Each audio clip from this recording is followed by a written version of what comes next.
Welcome back mga katantad. Welcome na naman sa panibago nating vlog. For this video mga katantad ay magkakalas na naman tayo ng ating baboy paninda sa araw na ito. At sa nakikita nyo mga katantad, napakaliit lang ng ating baboy sa araw na ito. At ito nga, maingat tayo dito magkalas gawa ng kunting pagkakamali lang natin, lakas ang ating hataw ng ating panaga ay tatago sa misa at gawa ng napakanipis nga lang ng baboy natin sa araw na ito. At kung bago lang kayo sa aking channel, mag-subscribe kayo para updated kayo sa ating mga susunod na mga videos na ating mga diskarte tindero o mga ginagawa natin dito sa meat shop na mga kagaya na lang nito. At kung hilig mo ang mga ganitong video tungkol sa butcher o bilang umiidolo sa ating mga butcher, para sa inyo ang video na ito. At para dyan sa ating mga bagong butcher, ayan, nagkakalasan naman tayo ng ating baboy paninda dito. At para na naman sa inyo ang video na ito. At ang gagawin nyo lang mga tatad ay panoorin nyo nito hanggang dulo. Salamat sa inyong walang sawang suporta o walang sawang ninyong panonood sa ating munting channel na gagaya na lang nito. Ayan, isang mapagpalang araw and God bless us all.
At pagkatapos nga natin magkalas mga katadad, no, ito ang unang susunod natin ginagawa, no.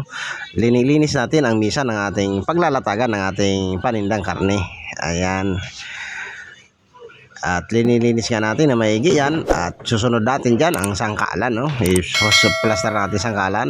At dito mga tatad, no, dito lang ako maghihiwalay ng liempo at saka pork chop, no. At nakikita nyo mga tatad, no, ay linagay ko sa aking sangkalan. Nang sa ganun mga tatad, tumagos mga ating panaga ay sa sangkalan o sa kahoy tatama. At hindi maano yung talim ng ating mga gamit. Katulad na lang ng kutsilyo at itong panaga.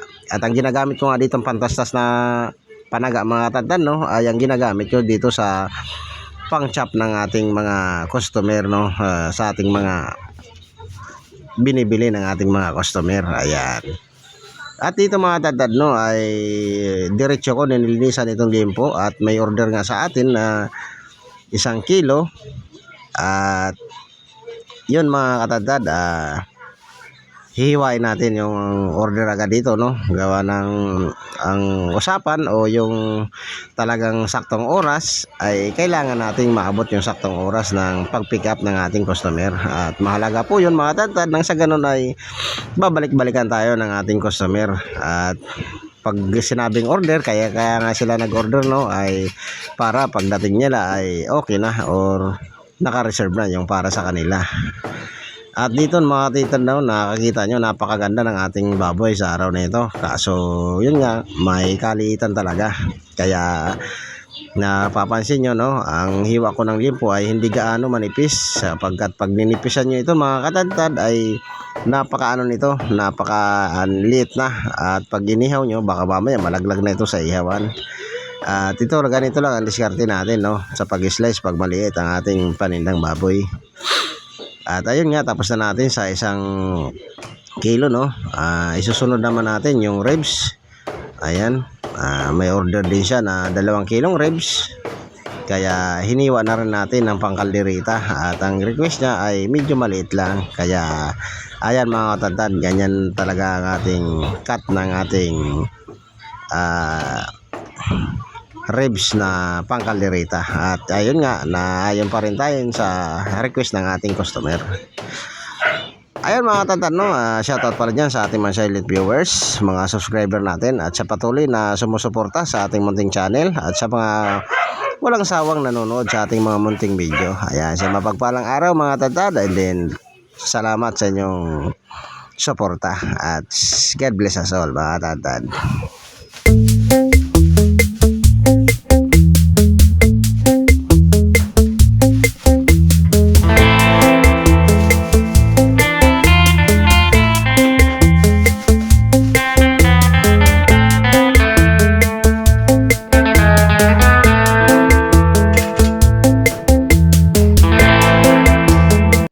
At dito naman mga katatado ay sinunod na natin yung pata at may order nga siya 1 buong pata at ako na daw ang bahala mag-chop sa lahat daw ng luto na pwede, no. Kaya ang ginawa ko ganito mga katatad, panoorin nyo.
At katapos nga natin chapin ang pata ng mga tadtad ay andito na tayo sa part ng pigi at lininis nga natin lang ito at kailangan natin gamitan ng torch para dun sa mga tira-tirang balahibo na hindi nadadala ng ating kutsilyo.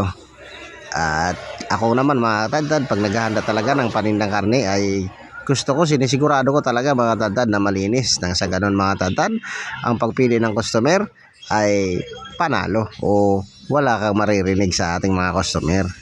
At ang diskarte ko sa pigi mga katadtad, ganito lang no. Tinatanggal ko muna yung dulo or yung itong unahin ko muna yung pata natin na binoneless o yung patang hulihan at saka natin tatanggalan ng bias. Ayan. Tatanggalan lang natin ito ng bias mga katadtad para i-display natin ng magandang display mga katadtad. Ayan. Sa pagtanggal naman ng bias mga katadtad ay napakadali lang ito mga katadtad no. Siguro ang 2-3 ninyong panonood kung paano tanggalin ito ay napakadali lang ito mga katadtad. Mag-ingat lang kayo sa kutsilyo mga katadtad. Gawa ng dito mga katadtad ay sinasadsad talaga sa buto yung ating kutsilyo. At ganito nga mga katadtad no, tinatanggal ko yung muna yung dulo at yung i-display natin. At itong kabilugan natin ay ito yung iditira nating buo. Ayan. Ayan. Dito pala no ay may order sa atin na isang buong laman no. Ayan, na 1 kilo. Kaya yan ang kinuha ko. Sumobra pa nga dyan ng konti kaya binawasan natin no para sakto lang talaga kasi yun naman ang order, sakto lang.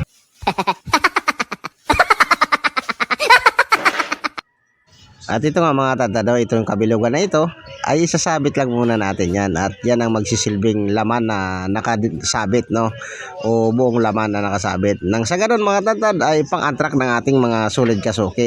Ay mga tatad no, alas 7 na at yun, pagkatapos ng ano no ay yun nga, ito na lang ang ating karne. Wow! Ayan. Kaya ang ginawa natin mga tatad, ito naman mga tatad no, ay may order na ito. Maskara, nagpakuha tayo dun sa kabila. Ito malaki ang binigay sa atin. Yan na lang.